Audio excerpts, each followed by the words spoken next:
Friends, అఖిలాండ కోటి బ్రహ్మాండ నాయకుడు, కోట్లాది మంది హిందువులకు ఆరాధ్య దైవం వెంకటేశ్వర స్వామి. వెంకటేశ్వర స్వామికి నిత్యం లక్షలాది మంది భక్తులు హుండీలో కానుకలు సమర్పిస్తుంటారు. ఆ కానుకల్లో బంగారు ఉంటుంది, డబ్బు ఉంటుంది, నోట్లు ఉంటుంది, కాయిన్లు ఉంటుంది, వెండి ఉంటుంది, వజ్రం ఉంటుంది.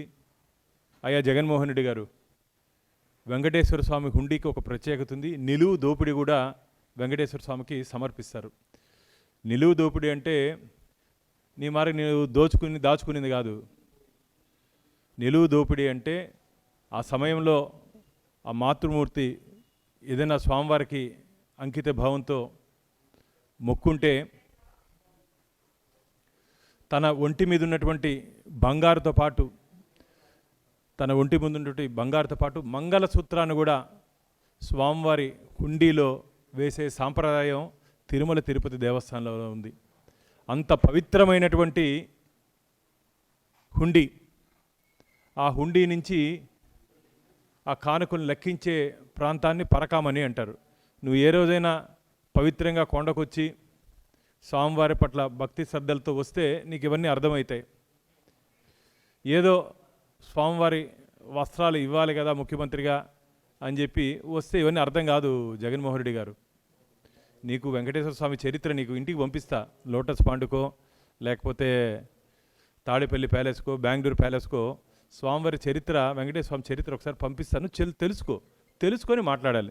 వారు నేను మాట్లాడిన మాటలు పరకామని గురించి ఒక్కసారి మీడియా మిత్రులకు వినిపించాలనుకుంటున్నా. మిత్రులారా, 9 నోట్లు దొరికినాడు, 72,000 విలువ అంతే.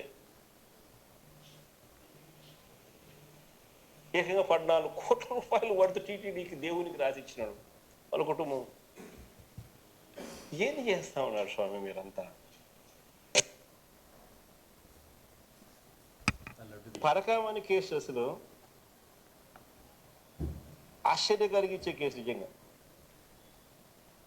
ఈరోజు నిజంగా ఆశ్చర్య. పరకామణి అనేది అసలు కేసు ఏంది అని ఒకసారి చూస్తే, ఆ రోజు హుండీ డబ్బులు లెక్కిస్తూ చిన్న చోరీ, 9 నోట్లు, $9 వర్త్ 72,000 ఇండియన్ కరెన్సీ. $9 $9 అది చోరీ, లెక్కిస్తూ చోరీ. ఆ దొంగను పట్టుకున్న పోలీస్ అధికారి మరణించేలా చంద్రబాబు వ్యవస్థలను దిగజార్చాడు. ఆశ్చర్యం ఇది. డ్రైవ్ చేస్తా పోతారు. సరే వినండి మీరు అంత.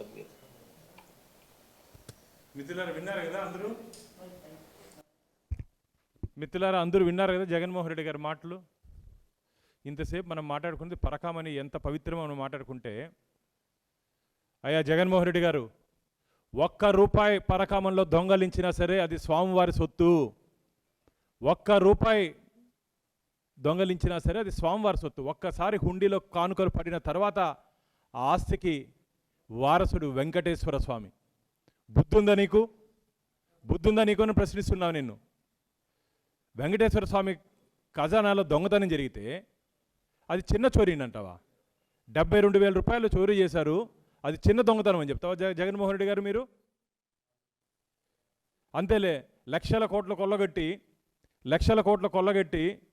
16-17 నెలలు జైల్లో ఉండి బెయిల్ మీద బయట ఉండేవాడికి దొంగల్ని సమర్థిస్తారా మీరు? దొంగతనాన్ని సమర్థిస్తారా మీరు? 72,000 కాజేసి 14 కోట్లు కట్టించా అంటే ఏ విధంగా బ్యాలెన్స్ అవుతుంది? అది మాట్లాడేటప్పుడు ఆ మాత్రం అవగాహన లేదా నీకు? చెప్పిన వాళ్ళైనా బుద్ధి ఉందా లేదయ్యా? 72,000 మీరు అంటున్నారు, 14 కోట్లు ఏ విధంగా తీసుకున్నారని చెప్పి నీకు చెప్పిన వాళ్ళైనా నువ్వు అడగాలి కదా. నీకు ఎవరు స్క్రిప్ట్ రాయిచ్చారో, ఎవరు నీకు చెప్పారో వాళ్ళనన్నా అడగాలి కదా. ఏ విధంగా మీరు 14 కోట్లు రాయిచ్చారని? మార్కెట్ వాల్యూ 14 కోట్లు జగన్మోహన్ రెడ్డి గారు. రిజిస్టర్ వాల్యూ 14 కోట్లు, మార్కెట్ వాల్యూ దాదాపు 50 కోట్ల రూపాయలు. 72,000 దొంగ దగ్గర 50 కోట్ల రూపాయల డబ్బు ఏ విధంగా వచ్చిందో ప్రశ్నించాల్సిన అవసరం లేదా? ఇది వెంకటేశ్ దగ్గర జరిగింది కాబట్టి ఇలా ఉన్నావు. యేసు దగ్గర జరుగుంటే కూడా ఇదే రియాక్షన్ ఇచ్చి ఉంటావు నువ్వు. వెంకటేశ్ దగ్గర జరిగింది కాబట్టి నీ భావన ఈ విధంగా ఉంది. అదే మీ యేసు దగ్గర జరుగుంటే కూడా ఇదే విధంగా నీ స్పందన ఉండేదా?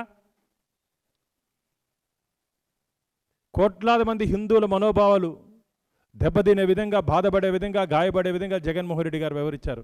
నేను మొదటి నుంచి చెప్తున్నా, ఒక హిందూ వ్యతిరేక ప్రభుత్వం 2019 నుంచి 2024 వరకు ఆంధ్రప్రదేశ్లో రాజ్యం వెళ్ళిందనే దానికి నిదర్శనం జగన్మోహన్ రెడ్డి గారి మాటలు. నేను ఈ మధ్య చెప్తూ ఉన్నా మీకు, తిరుమల తిరుపతి దేవస్థానంలో ఉన్నతాధికారుల నుంచి తాడేపల్లి ప్యాలెస్లో ఉన్నతాధికారులు, రాజకీయ ప్రముఖుల వరకు పరకామణిలో హస్తం ఉంది అని నిన్న జగన్మోహన్ రెడ్డి గారి ప్రెస్ మీట్తో అది మాకైతే అర్థమైపోయింది. ఇంకా చాలామందికి ఇంకా పై స్థాయిలో కూడా దీంట్లో వాటాలు ఏమైనా వెళ్ళాయా అని చెప్పి. అంటే జగన్మోహన్ రెడ్డి గారికి ముందే తెలుసా ఇది? జగన్మోహన్ రెడ్డి గారికి 2023లో ఏప్రిల్లో దొంగతనం జరిగిన తర్వాత, రవికుమార్ దొంగతనం జరిగిన తర్వాత ఆయన చెప్పాడు నిన్న, కొందరు న్యాయమూర్తుల సలహాల వరకు ఇది జరిగి ఉండొచ్చు అన్నాడు. దాంట్లో నీ సలహా కూడా ఏమైనా ఉందా జగన్మోహన్ రెడ్డి గారు? రాజీ చేసుకోండి, ఏమి కాదులే, నేనున్నాలే, నేను చూసుకుంటానని చెప్పి నువ్వేమైనా దొంగకి ఏమైనా భరోసా ఇచ్చావా? ఈరోజు రాష్ట్రంలో దొంగలంట 72,000 రూపాయలు చోరీ చేసే దొంగలు ఆ లోపల కానీ ఎవరైనా దొంగతనాలు చేస్తే కోర్టులకి, పోలీస్ స్టేషన్లకి పోవాల్సిన అవసరం లే, డైరెక్ట్గా జగన్మోహన్ రెడ్డి దగ్గరికి పోతే రాజీ చేస్తాడు ఆయన. మీ మీద ఎటువంటి కేసు లేకుండా రాజీ చేస్తాడు. లోటస్ పాండో, తాడిపల్లి ప్యాలెసో, లేకపోతే జగన్మోహన్ రెడ్డి గారు ఎక్కడుంటే అక్కడికి వెళ్తే ఆయన రాజీ చేస్తారు. దొంగలకు భరోసా ఇచ్చేదని కాదు ప్రజానాయకుడికి ఉండేది. దొంగలకు భరోసా ఇచ్చేదానికి కాదు జగన్మోహన్ రెడ్డి గారు ఉండేది. భగవంతుడి పక్కన నిలబడాలి. అక్కడ జరిగినటువంటి అవినీతి, అన్యాయాన్ని ప్రశ్నించాలి. ప్రశ్నించే వాళ్ళని మళ్ళీ మసిపూస్తావు నువ్వు. మాకైతే అనేక అనుమానాలు ఉన్నాయి. నిన్న జగన్మోహన్ రెడ్డి గారు మాట్లాడే తీరులో పోలీస్ అధికారుల నుంచి తీవ్ర ఒత్తిడి వచ్చిన కారణంగా మేము ఈ కేసులో రాజీ పోయామని చెప్పి ఆ రోజు రిపోర్ట్లో ఉంటే, ఎవరు పోలీస్ అధికారి పైన ఒత్తిడి తెచ్చింది? జగన్మోహన్ రెడ్డి గారు, మీరు మాట్లాడిన మాటలన్నీ వింటూ ఉంటే ఖచ్చితంగా తాడేపల్లి ప్యాలెస్ నుంచే ఒత్తిడి వచ్చిందేమో అని చెప్పి మాకు అనుమానాలు ఉన్నాయి. మీ ముఖ్యమంత్రి కార్యాలయం నుంచే ఒత్తిడి వచ్చిందేమో అని చెప్పి మాకు అనుమానాలు ఉన్నాయి. ఇన్ని రోజులు ఎవరో అనుకున్నాం, ఎక్కడో ఒక ఉన్నతాధికారుల నుంచి ఒత్తిడి వచ్చిందేమో అని చెప్పి. నిన్న మీరు మాట్లాడిన మాటలు, వెనకేసుకొని వచ్చినటువంటి మీ ప్రవర్తన చూస్తూ ఉంటే ఖచ్చితంగా పరకామణి అంశంలో మీకు తెలిసే జరిగిందా అని చెప్పి అనుమానాలు ఉన్నాయి మాకు. పరకామణి అంశం జరిగిన తర్వాత అప్పుడు ఉన్నట్టు రాష్ట్ర ప్రభుత్వం వివరించిన తీరులో అనేక అనుమానాలు ఉన్నాయి. నిన్న మీ ప్రెస్ మీట్తో అన్నీ నిజమైపోయాయి. లోక్ అదాలత్లో అసలు ఈ కేసు బయట ఎలా వచ్చిందయ్యా? హైకోర్టు ఉత్తర్వుల కారణంగా ఈ కేసుని విచారించమని చెప్పి హైకోర్టు అత్యున్నత న్యాయస్థానం ఈరోజు ఈ కేసుని విచారించమని చెప్పి సిబిసిఐడిని ఈ పరకామణి అంశంలో, అలాగే యాంటీ కరప్షన్ బ్రాంచ్ డీజీ స్థాయి అధికారిని రవికుమార్ ఆస్తుల విషయంలో ఎంక్వైరీ చేయమని చెప్పి అడిగింది. దీంట్లో ఏదో రాజకీయం ఉంది, రాజకీయంగా దీన్ని చూస్తున్నానండి. నీ మారిగా భగవంతుని అడ్డం పెట్టుకొని రాజకీయాలు చేసిన అవసరం మా ఎన్డీఏ కూటమికి లేదు. నువ్వు ధార్మిక క్షేత్రాన్ని ధనార్జన క్షేత్రంగా చేశావు. ధార్మిక క్షేత్రాన్ని ధనార్జన క్షేత్రంగా చేశావు. ధార్మిక క్షేత్రంలో దాపరికాలు తీసుకుని వచ్చిన వ్యక్తి కూడా నువ్వే. 2019 నుంచి 2024 వరకు తిరుమల తిరుపతి దేవస్థానంలో జరిగినటువంటి ఏ అంశాన్ని కూడా టీటీడీ వెబ్సైట్లో పొందుపరచలేదన్నప్పుడే మాకు అనేక అనుమానాలు ఉన్నాయి, దీంట్లో ఏదో జరుగుతూ ఉంది అని. ఈ మీ సుబ్బారెడ్డి గారి గురించి, మన వైవి సుబ్బారెడ్డి గారి గురించి వెనకేసుకొని వచ్చారు కదా, వాళ్ళ ఇంటికి పోతే తెలుస్తుంది ఆయన పరమభక్తుడు. ఎస్, పరమభక్తుడే, మేము కాదనట్లే. ఇంటికి పోతే గోపూజ 3 సార్లు చేస్తారన్నావు, చేస్తాడు, సంతోషం. కానీ తిరుమలలో వెంకటేశ్వర స్వామికి ఆవు నెయ్యి వాడాలయ్యా, పవిత్రమైనటువంటి ఆవు నెయ్యి వాడాలయ్యా. మీ హయాంలో పోటు కార్మికులు, జగన్మోహన్ రెడ్డి గారు మీకు మొత్తం విషయం చెప్పినట్లేదు. పోటు కార్మికులు, నెయ్యిలో నాణ్యత లేదు, లడ్డులో తయారు చేసే సందర్భంలో దుర్వాసన వస్తూ ఉంది, నిలువ ఉండట్లేదని చెప్పి పోటు కార్మికులు చెప్పిన తర్వాత కూడా మీ మౌనమునులు మౌనంగా ఉన్నారు 3 ఏళ్ళు. 5 ఏళ్ళు మౌనంగా ఉన్నారు. పోటు కార్మికులు ఫిర్యాదు చేసిన తర్వాత కూడా అటు లడ్డులో కానీ ఇటు పరకామణిలో కానీ జగన్మోహన్ రెడ్డి గారు వివరించిన తీరు కోట్లాది మంది గోవింద భక్తుల మనోభావాలు బాధపడే విధంగా ఉన్నాయి. మాట్లాడుతూ మళ్ళా దాంట్లో అన్నాడు సిట్ అధికారుల్లో వాడు వీడు అని మాట్లాడతాడు. ఒక రాష్ట్రానికి ముఖ్యమంత్రిగా పనిచేసావు, ఈరోజైతే నీకు ప్రతిపక్ష నాయకుడు హోదా కూడా లేదనుకో, ఒక పులివెందుల ఎమ్మెల్యేగా ఉన్నావు. ఇప్పుడు ఏందయ్యా నువ్వు మాట్లాడే మాటలు? ఒక ఇండియన్ పోలీస్ సర్వీస్ అధికారిని వాడు వీడు అని మాట్లాడతావా? వెంటనే పోలీస్ అధికారులకు బహిరంగ క్షమాపణ చెప్పాలని చెప్పి భారతీయ జనతా పార్టీ డిమాండ్ చేస్తూ ఉంది. ఏం నీ మారిగా అనుకున్నావా? నీ ప్రభుత్వంలో మారిగా ఇండియన్ పోలీస్ సర్వీస్ని కొందరు అధికారులతో ఇండియన్ పొలిటికల్ సర్వీస్గా మార్చుకున్నది నీ హయాం అనుకున్నావా? ఐపీసీ సెక్షన్లు కాకుండా వైసీపీ సెక్షన్లు నడిపింది నీ హయాంలో 2019 నుంచి 2024 అనుకుంటున్నావా? సమర్థవంతమైన అధికారులు గోపీనాథ్ జెట్టి గారిని ఎందుకు ఈ సిట్లో నియమించారంటే, గతంలో తిరుపతి ఎస్పీగా పనిచేసిన అనుభవం ఉంది వాళ్ళకి. అలాగే తిరుమల తిరుపతి దేవస్థానంలో చీఫ్ విజిలెన్స్ అండ్ సెక్యూరిటీ ఆఫీసర్గా పనిచేసిన అనుభవం ఉంది. కాబట్టి దాంట్లో వేసుకున్నారు. నువ్వు చెప్పిన వాళ్ళని వేసుకోవాల్సిన అవసరం లేదు జగన్మోహన్ రెడ్డి గారు. సుప్రీంకోర్టు డైరెక్షన్స్తో జరుగుతోంది ఇది. అంటే నీకు న్యాయ వ్యవస్థ మీద కానీ న్యాయస్థానాల మీద కానీ నమ్మకం లేదు. గతంలో న్యాయమూర్తుల పట్ల ఏ విధంగా నీ పార్టీ నాయకులు వ్యవహరించారో అందరికీ తెలుసు జగన్మోహన్ రెడ్డి గారు. నువ్వు నీతులు చెప్పేది. నువ్వు భగవంతుడి గురించి మాట్లాడుతా అంటే దెయ్యాలు వేదాలు వల్లించినట్టుంది. ఇంకోటి మాట్లాడినాడు లడ్డు గురించి, పవిత్రమైన లడ్డు గురించి. మిత్రులారా ఒకసారి అది కూడా నీకు వినిపిస్తాను. పవిత్రమైన లడ్డు గురించి ఏ విధంగా వారు మాట్లాడారో. ఏదో గుళ్ళో లడ్డు అంటాడు, ఇంకోటి అంటాడు, ఏదో గుళ్ళో లడ్డు అంటాడు, ఇంకోటి అంటాడు. వినపడిందా మిత్రులారా? ఏదో గుళ్ళో లడ్డు అంటాడు, ఇంకోటి అంటాడు, ఏదో గుళ్ళో లడ్డు అంటాడు, ఇంకోటి అంటాడు. ఏదో గుడి కాదయ్యా, కలియుగ ప్రత్యక్ష దైవం వెంకటేశ్వర స్వామి గుడిది.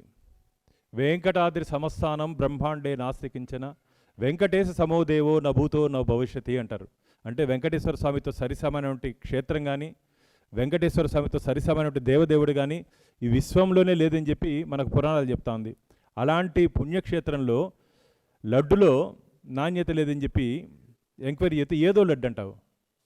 నీకు తెలుసా అసలు జగన్మోహన్ రెడ్డి గారు, కొండకొస్తున్నటువంటి భక్తులు స్వామివారి దర్శనం కాకపోయినప్పటికీ ఆ పవిత్రమైన లడ్డులో స్వామివారి ప్రతిరూపాన్ని చూసుకుంటాం. ఆ లడ్డు ఇంటికి తీసుకుపోయి ఆ లడ్డుని పూజ చేసిన తర్వాత వారితో పాటు చుట్టుపక్కల ఉండే వారికి ప్రసాదంగా ఇస్తాం. ఆ ప్రసాదాన్ని కూడా అవహేళనగా మారుతాం. ఏదేదో లడ్డు అంట. వినాశకాలే విపరీత బుద్ధే, పోయే కాలం వచ్చినప్పుడు ఇట్లా మాట్లాడతారంటారు. ఇది మాట్లాడిన తర్వాత పరకామణి అంశం కూడా మాట్లాడారు. 72,000 నీకు తెలుసా జగన్మోహన్ రెడ్డి గారు? ఒకసారి కొండకరా నాతో పాటు. రూపాయి బిల్ల కానీ 10 పైసలు బిల్ల కానీ కింద పడిపోతే ఆలయం లోపల మిత్రులారు మీరందరూ మనందరూ కొండకి దర్శనానికి వెళ్ళినట్టు వాళ్ళమే. ఎక్కడైనా గుళ్ళో కనపడితే దాన్ని తీసుకుపోయి హుండీలు వేస్తాం. ఆ సాంప్రదాయము. ఎవరినా పక్కన పల్లెల్లో మనందరికీ తెలుసు, కొండకి పోతున్నామని చెప్తే కూలీ పని చేసుకునేటువంటి శ్రీవారి భక్తుడు కూడా తెల్లారి నుంచి సాయంత్రం వరకు పనిచేసేటువంటి కూలీ కూడా తన జోబీ నుంచి 10 రూపాయలు ఇచ్చి శ్రీవారి హుండీలు వేయండి అంటాడు. తన కష్టాన్ని, తన చెమటని కష్టానంగా మార్చినటువంటి కూలీ కానీ ఎవరైనా సరే 10 రూపాయలు శ్రీవారి హుండీలో ఇవ్వండి అంటారు.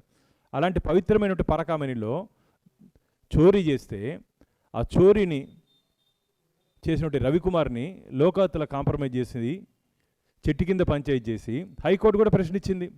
లోకాయుక్తలో ఏ విధంగా కాంప్రమైజ్ చేసుకుంటారని. పూర్తిగా ప్రొసీజర్ ల్యాబ్స్ ఇవన్నీ జరిగిన తర్వాత నువ్వు మా వైవి సుబ్బారెడ్డి, కరుణాకర్ రెడ్డి నిప్పు ఉప్పు అంటున్నావే, ఈ రెజల్యూషన్లో ఎందుకు ఇది చూపించారు నీకు జగన్మోహన్ రెడ్డి గారు?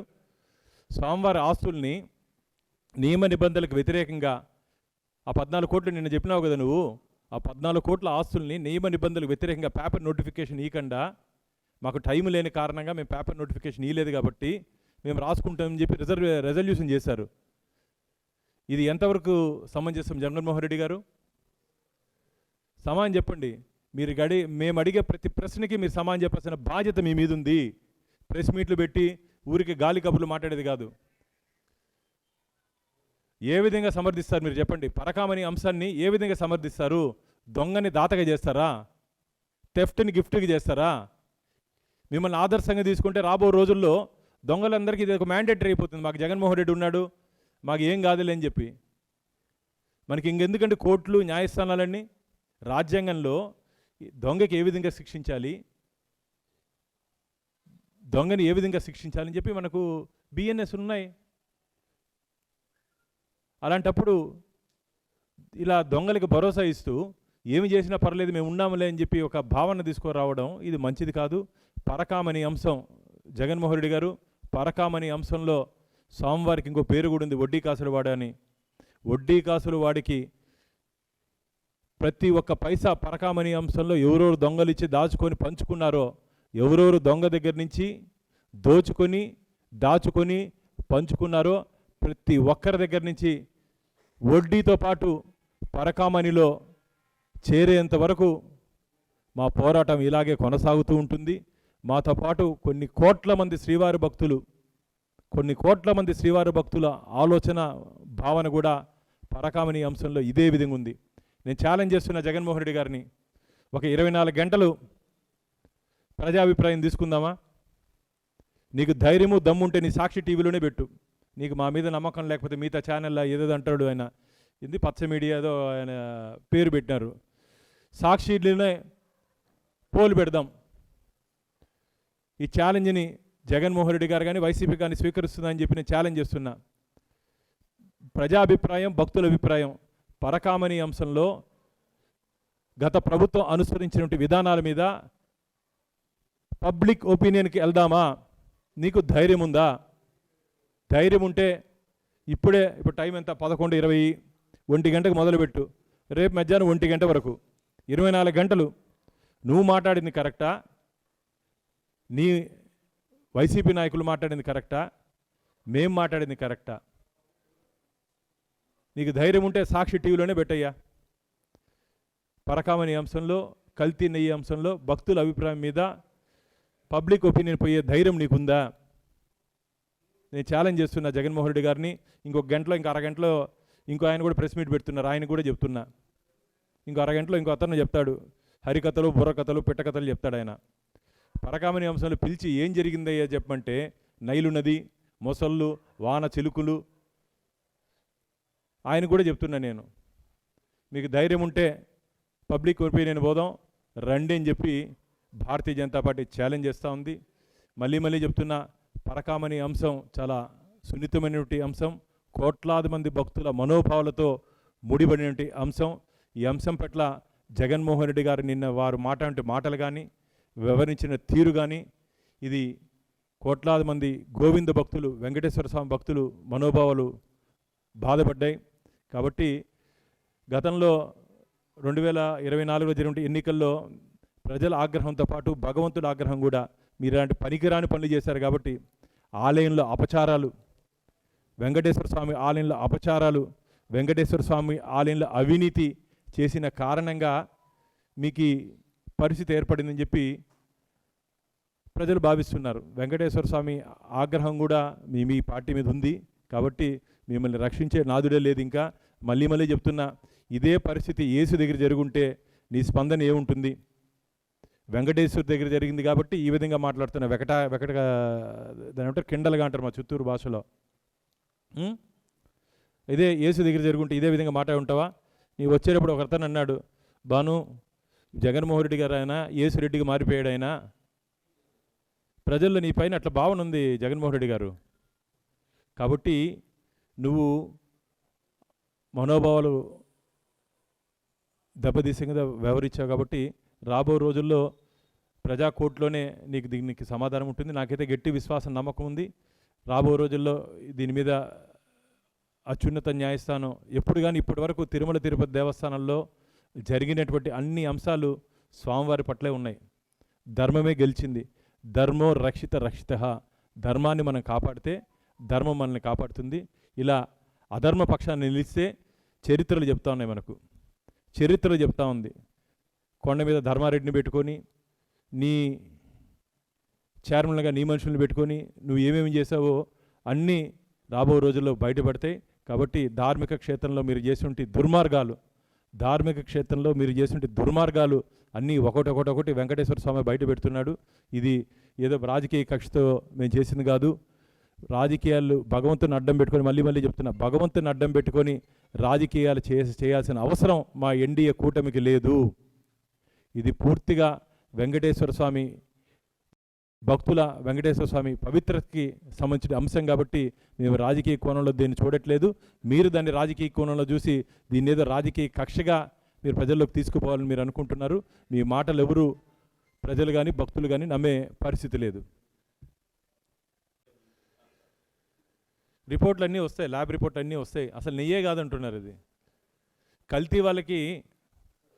కల్తీ వాళ్ళందరికీ అది కల్తీ లేదని కనపడుతుంది, భక్తులకి అందరికీ దాంట్లో కల్తీ జరిగిందని కనపడుతుంది. కల్తీ వాళ్ళకి అది కల్తీ లేదనే చెప్తారు వాళ్ళు. ఖచ్చితంగా అసలు అది కెమికల్. అసలు మాకు ఆ లడ్డు గురించి మాట్లాడంటేనే బాధగా ఉంది. నేను అందుకని చెప్పాను కదా, గతంలో పోర్ట్లో పనిచేసినటువంటి కార్మికులు మీ చైర్మన్లకి ఫిర్యాదు చేసింది నిజమా కాదా? మీ అప్పటి అధికారులకి ఫిర్యాదు చేసింది నిజమా కాదా? ఒప్పుకోమని చెప్పండి.